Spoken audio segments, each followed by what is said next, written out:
দেখো, সবুজ গাছটা খুব কাছ থেকে দেখা যাচ্ছে। পাতাগুলো খাঁজ খাঁজ, আর মাঝখানে ছোট ছোট কুঁড়ি একসাথে আছে। হ্যাঁ, কুড়িগুলো ফুল হবে মনে হচ্ছে।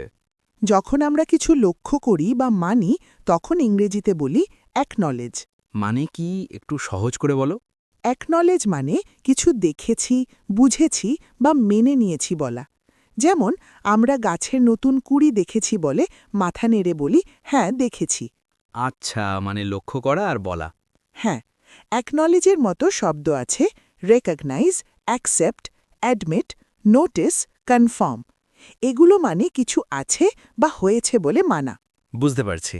উল্টো শব্দগুলো হল ignore, deny, refuse, reject, overlook. এগুলো মানে কিছু দেখেও না দেখা বা না মানা। ও, তখন আর মানা হয় না। অ্যাকনলেজ হল একটি ভার্ব, মানে কাজের শব্দ। Example, I acknowledge your help. ছোট বাক্য, ভালো লাগছে। আবার বলি, শব্দটি অ্যাকনলেজ। অ্যাকনলেজ মানে কিছু দেখা, বোঝা আর মেনে নেওয়া বলা।